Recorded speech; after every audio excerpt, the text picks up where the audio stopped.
Yeah, Anika, introduce yourself. My name is Anqa Binti Irshad. I was born and brought up in Srinagar, Srinagar. I've done my schooling till class 12 in Kashmir Harvard Education Institute. Post that, I went to Delhi for doing my undergrad. I've completed my graduation in political science and economics from St. Stephen's College, University of Delhi. And this was my first attempt at this exam. And yes, the first interview. Additionally, my optional subject is political science and international relations. So, what was the reason for going? Like you had medical subjects, and then you went to for arts. So, what was the reason for change? So I think in class 10th, when I chose my subjects, which were like physics, chemistry, and biology, I think I didn't have that exposure. I felt that this is something that I'm good at, and probably this is what my inclination is, what my calling is. But afterwards, I realized that I think I'm more inclined towards the political science and international relationship, and that was something that was there in the 12th grade itself. Till 12th grade, I studied rigorously physics, chemistry, and biology. But post that, the counseling sessions that I attended and the inclination that I found, I was like that probably doctor is not a profession that is suitable for me, so I might have to change my subjects. Okay. So, between economics and political science, which is your favorite subject? Political science, sir. Sir, I think it is very much relatable.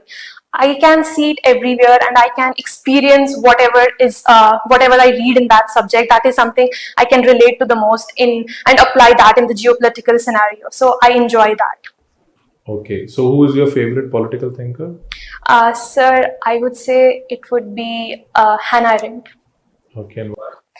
Sir, Hannah Arendt was the first female thinker, and having a female political thinker, it was quite a new thing in that era. And having that courage to stand and like put up her views in the domain which was predominantly male-dominated, it was quite a good thing. She inspires me a lot. Okay. So, do you think democracy is good or bad, or what do you think about it? Sir, I would say the form of government that we see, whichever form of government that we see, I think it becomes a necessary evil. Though democracy is the best of all that we have in the Lord. We cannot say that it does not have the loop sides, but comparing with the other forms of governance or like other forms of government, I would say that democracy should be hailed and should be the one that one should practice. Okay. So, आपने economics पढ़ी है graduation में ये आदम Smith की theory of growth क्या है what is the theory of growth Adam Smith. Adam Smith. So Adam Smith is called as the father of capitalism, open market, free hand. That was something that he gave, and he was like that the market factors are essentially determined by the demand and supply. Where the demand meets the supply, that is what the equilibrium is. And how it is different from the theory of growth of John Maynard Keynes? I would, sir, there is a classical difference between the two. Like Adam Smith, if we talk about, he is the one who focuses entirely on the capitalism. Even in the John, the one that you are referring to, Keynes, I suppose he was not that much, like inclination was towards the market factors being determined by the demand and supply, but somehow he was not as much as capitalistic as Adam Smith was. There is a concept of John Maynard Keynes in the economy, which says the economy has increasing returns, then constant returns, and then decreasing returns. Yes. So essentially, it is related with the concept of the growth. So essentially, first of all, when we experience growth, we see the upward trajectory of it, and after some times, the stability comes in the economy, and we do not see the upward trend because it's quite an equilibrium, and we do not there is stagnation essentially. And post that, if we do not see, so the growth is determined by certain set of factors. I would say when you see in the growth factors, the growth parameters that we are talking about, and you say like as he mentioned about the downward trend, that would essentially emanate when the economy would be at its equilibrium, and post that the more employment would not be generated, because at equilibrium output would be equal, like supply would be equal to demand, and post that it would be a little difficult to push it because there would be other factors determining it. What is the importance of labor in Marx's concept? Sir, Marx was a thinker and has sprawled through the entire political thought, has its presence everywhere, and he talks of labor in a great detail, and like when he talks about the economic strata being the basis of the society, it is essentially the labor who would contribute to the economy, and that would essentially determine the entire structure of the society overall. Okay, Miss Anqa, Yes. you are a student of political science and Yes. international relations, and you said you have more inclination towards Yes. PS higher than economy. Yes. Do you follow news? Yes, sir. So recently, the Chinese ambassador said Yes. that we had a strain in relations post Galwan incident. So he proposed guidelines of 5 mutuals to bring on track the India and China relations. Yes, sir. What are those 5 mutuals? Sir, there has been I would say like the 5 points that he said, Yeah. mentioned, it was more of the reiteration that has been there on ground post as you said, the post Galwan scenario. The first one was the track to diplomacy, that the diplomats should make sure that they get to the table and make the negotiations. Other was maintaining the sovereignty and not getting into the incursions. Number third being, it was also said that the pastoral movements that were seen in the Ladakh region, we must not curtail the movements absolutely. Okay. And I'm not able to recall. Okay. Two more. Have you read about Plato's Republic? Do you know about this book, Republic? Yes, sir. What does it talk about?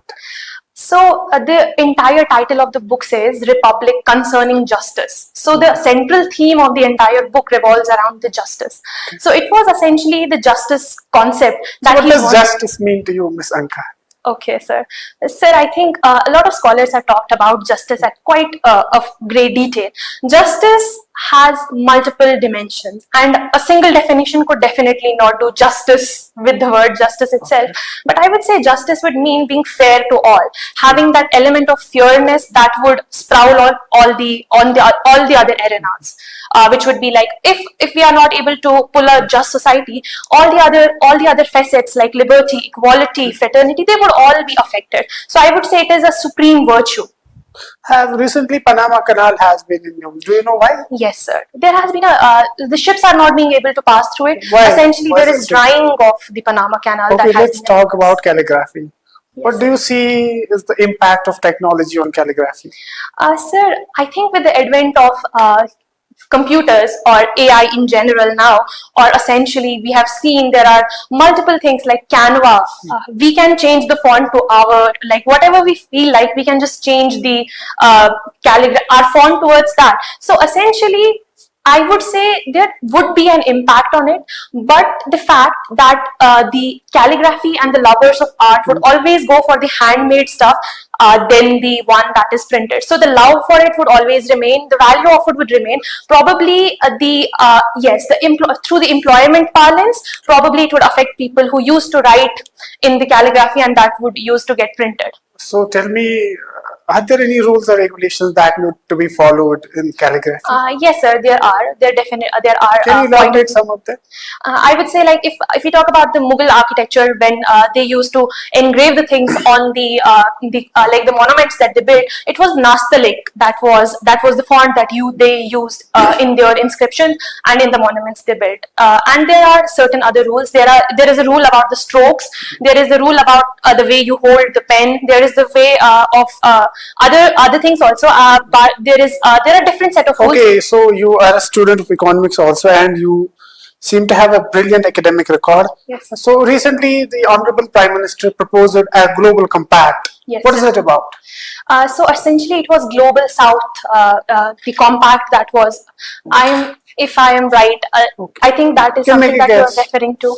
Global Compact Fund, have you heard of it? Recently, Prime Minister Yes, sir. visited it. Yes, Was sir. in It news. was, yes, sir. It was in the news. The global, it was essentially the Global South Summit, in which it was declared at the Honorable Ministry of External Affairs True. was also there, and he talked about it. And it was essentially the South-South cooperation that he talked about and emphasized about. And he also talked about how we can essentially, like South countries, Global South can essentially find solutions to the problems that are essentially unique to the Global South, and and the Global North is not essentially giving enough emphasis on the problems that are there in the Global South. Like we have the neglected tropical diseases, which are essentially very much which plague the Global South, and unfortunately we do not have enough funding. So these are the focal areas where they could focus on. Okay, have you read the economic survey this year? Economic survey, I have gone through the glimpses of it, sir. Okay, have you heard of a bad bank or asset reconstruction company? Yes, sir. Okay. So essentially, bad bank is when you're not able to pay the loan. It Okay. is you're not having the capacity to pay back the loan. Then the bad bank would essentially save the banks from booming, and it would be they would essentially either buy it. There is ARC, asset reconstruction company, and then we have the company that would essentially first put it on. I am not able to get It's a word okay, take for your this. time. Yes. So essentially, it is buying the assets that have become that are now not being able to, like, you are not able to, if one is not able to pay back the loan, then essentially it would be the bad bank that would come to save the bank from booming, and essentially would buy the asset and would then put it on auction and would try to get the maximum benefits to the bank. Tell us the current status of local self-governance in India. Local self-governance in India. Local self-governance plays a crucial role in India's democracies, as is said that India lives in its villages. Okay. So if we do not have a local self-governance which is sustainable, which is empowered enough to take the decisions and make changes, it would essentially have a large scale impact in the implementation of the policies and making changes which would emanate on ground. So I think presently they have played a crucial role in the grassroots level democracy. We have seen a lot of changes happening in the grassroots level, which would be in connection to the development, I would say, in terms of like very small changes, like the formation of like the water availability to the houses, like tap water availability have been made available, or not only that, dispute resolution at the at the Grameen level. All of that has been there. Municipalities have played a role. However, there are certain things that they actually need to work upon. There is a problem of 3 Fs, as we commonly refer to, which is funds, functionaries, and facilities. So Funds, essentially, functions, and functionalities. Okay. functionalities. I'm sorry, sir. That's okay. There is a crunch of fund. They're not the taxation powers that they have. It's quite low. Okay. Then we have the problem of the functionaries. There is quite a tussle between the bureaucracy and the elected local self-government institutions, which is quite a problem. And then we have that we do not have the capacity building which is enough to make them empowered enough to take the decisions. So I think if we work on certain parameters, that would be like making them empowered or giving them enough funds or capacity building by giving them enough training, it would actually make a drastic impact in the Indian society in a positive way. Okay, so you're from Srinagar, right? Yes, sir. So tell us some of the skill development initiatives that are being run by the district administration Srinagar. Yes, sir. There are quite a few skill centers that are here in the city. I would say one is the tailoring initiative that has been there from quite some time. That has been in news also. It is essentially reskilling and skilling of the workforce, especially the women, in doing it. It is essentially under the ambit of the scheme which is of the central government, which is Nai Kiran scheme, under which it is being done. It is essentially skilling of the minority community, and here the district administration is doing it. Other than that, we also have other programs like for youth, so that we could have the demographic dividend and reap the benefits of it. We also have certain other things which would encompass like capability development by giving them skill courses, like skill courses and skill development certificate Okay, courses. have you heard of capability approach? You talked about capability development. Yes. Who gave this capability approach? Sir, it is Amartya Sen. What does he who gave this. talk about? So essentially, he says it's not always the distribution of resources that is important, but however, it is the capability and capacity to empower that individual to have that capacity to utilize the resources. Until and unless we do not have the capability, we would not be able to take maximum benefits from the Okay, resources. one last question from my Yes, sir. side. you have done, like you have won recognition award for social service during COVID-19. Yes, sir. So tomorrow I see you becoming an officer. Yes, sir. So what are the lessons that India should learn or has learned from this COVID-19? Sir, there were multiple lessons that not only the state of India learned, but also we as individuals learned. I would say the number one, how we have to increase our health expenditure. The increase in the health expenditure, we saw how at the infrastructure level, there is quite a lacuna that we have to fill. Other than that, we have to talk about, we also learned the lesson of compassionate capitalism, which is very, very essential, because we saw there were certain reservations which were made for the elite class, unfortunately, the use of power, and there were people who were dying, there were people in line for getting their beloveds cremated, which was quite unfortunate.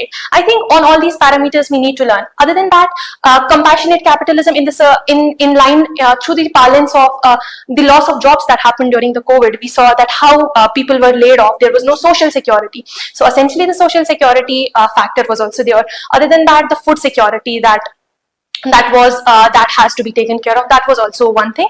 Other than that, economic parlance, there was quite a big debate on universal income, basic income that should be given, because COVID essentially pushed a lot of people below poverty line.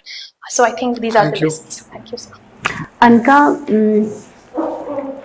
what is more important, intelligence or knowledge? Ma'am, I think these are two facets of the coin.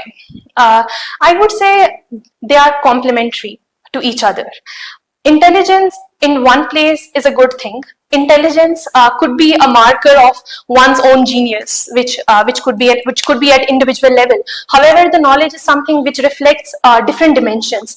Like it reflects how much you have acquired from the society, from your family, from the persons you are being with. So that reflects the, probably if there is a lack of knowledge or there is a problem with knowledge, that reflects the problem with the society at large also, that we as the state or institution or the school have failed to impart that in the younger generation.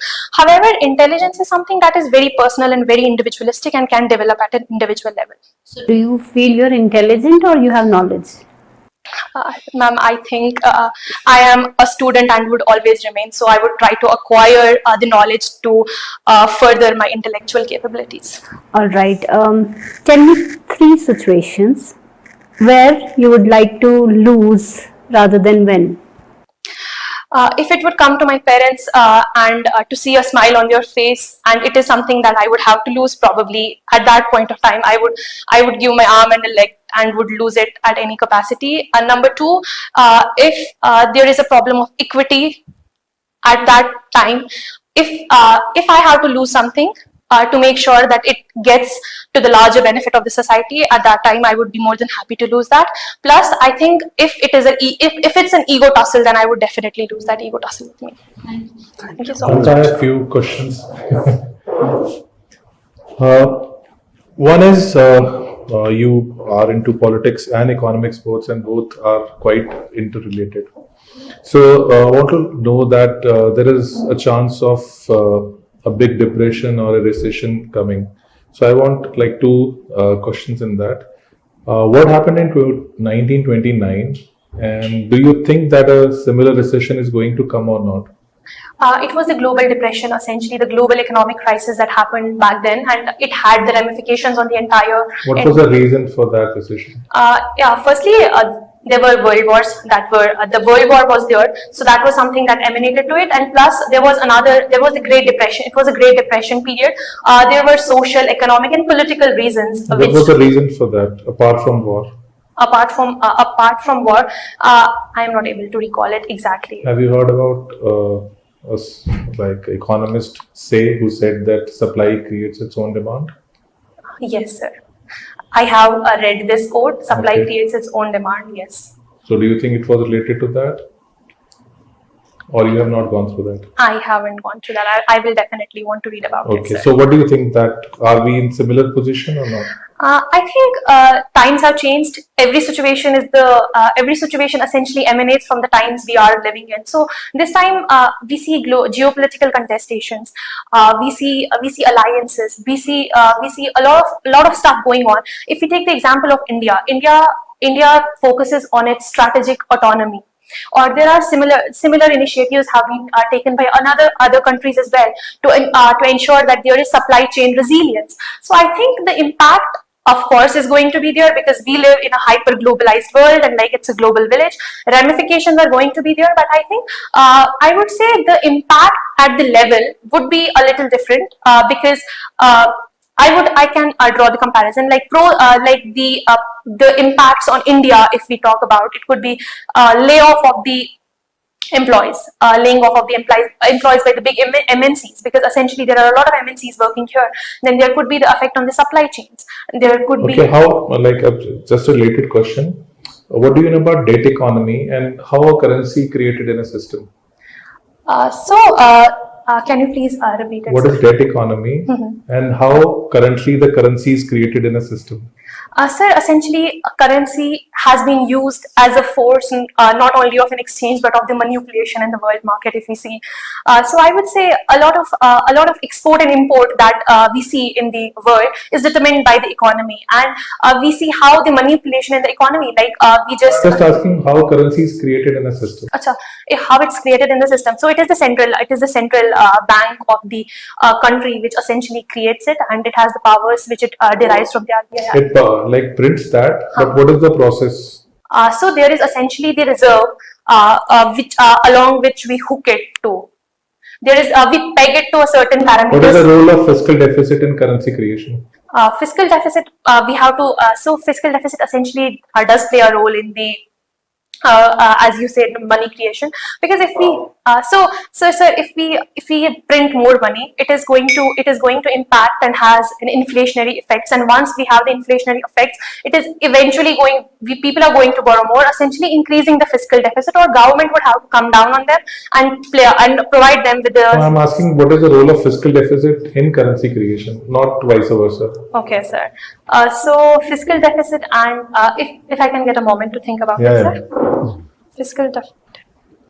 So essentially, sir, fiscal deficit, we have to peg fiscal deficit against the GDP of one country, and like there are certain parameters on which the money supply, like it is the money supply that would determine how much the currency would be created, because we have certain parameters that we peg it to. So GDP definitely has a role in it. If there is a widening of the fiscal deficit, then probably there would. Okay, yeah, leave it. Last question. Do you think you are scientific, and is our country scientific at large or unscientific? Sir, I would say there is no single standard answer to this. I would say there are. I'll just give an example. There was COVID thing was going on. People said there is a problem, and everybody believed it. So, do you think that was right or wrong? There are a lot of people who went for vaccinations. Now they are saying the vaccinations are not good. And government even enforced that, and most of the people never questioned that. So do you think that was a scientific behavior or unscientific behavior, and include yourself into that? Yes, sir. Firstly, I would want to get the constitutional parlance into it. I would say to build the scientific approach towards it, and how the scientific temperament is something that our DPSPs talk about and they emphasize on. I would say this becomes really important for a country like India, which is as vast and as diverse as India. The rationality factor definitely is there, but unfortunately, there is a lot of miscommunication and misinformation and disinformation that we see via the social media, and that also plays a significant role in creation of the misinformation, thereby affecting the rationality of the masses at large. However, if we see a certain selected population of a country, if we talk about them who essentially belong to the upper strata, or probably have the educational qualifications and have studied that is also something that determines their scientific outlook towards the society. Okay, if I'll talk about you only, you have studied from St. Stephen's, you are in the heart of the country, the national capital. When you were listening to these reports of COVID or the test, do you know who created the RT-PCR test? I do not know who. And what is the accuracy?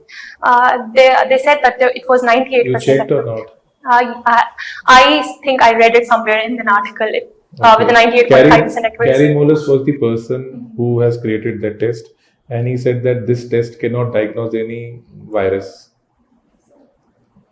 And even they were saying that the accuracy was only 70%. Rest the the fast test which was there, the accuracy was only 20 to 30%. Thank you very much. Thank you, sir. Thank you. Anqa, Miss Anqa, first thing first, I will not be surprised if I find your name in the top 10. So that's it from my side. Rest members can give their suggestion. Yeah, it was very good, and you have very good skill sets overall. Your presence of mind, your thing, but some areas of like improvement is still there, which I feel is you make everything like opinionated. उसको थोड़ा सा कम करके facts पे भी बात हो जाए, because I was asking something else and you took it somewhere else. So जो उस पर थोड़ा सा और गहराई से जाइए, जैसे भी फिजिकल डेफिसिट की बात कर रहा था, you are not able to understand what exactly fiscal deficit, how currency is created, how the world is like depression में कैसे जा रहा है या क्या नहीं जा रहा है, ये सब चीजें जो है थोड़ी थोड़ी. So you need to work on these. Otherwise मतलब you are flawless. हाँ, but ये बोलूँगा थोड़ा सा speed धीरे कर दीजिए. ठीक है, sir. Because you never know कि पैनल में कई लोग हो सकते हैं, वो उनको समझ में ही ना आए. Yes, sir.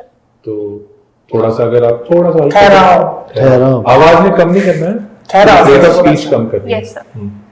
I will definitely work. और जो मैंने वो 5 rituals का पूछा था, I was expecting a factual answer to it. जो आपने arguments बोली, they were valid. I cannot disagree to that. There were particular 5 terms, mutual, Yes, sir. 5 mutuals were mutual understanding, mutual respect, mutual recognition, mutual Yes, sir. achievement. It was in news just 1 or 2 days Yes, before. So yes. even as I will I had to, that's why I asked. Yes, sir. तो brevity में भी बात हो सकती है, आप फैला देते हो चीजों को, तो जैसे Your opinions are really strong and they are backed by your knowledge. But sometimes if they ask you a factual question, try to keep it Yes, sir. precise. जितना पूछा गया उतना जवाब ठीक दीजिए. है, sir. I will brush it up.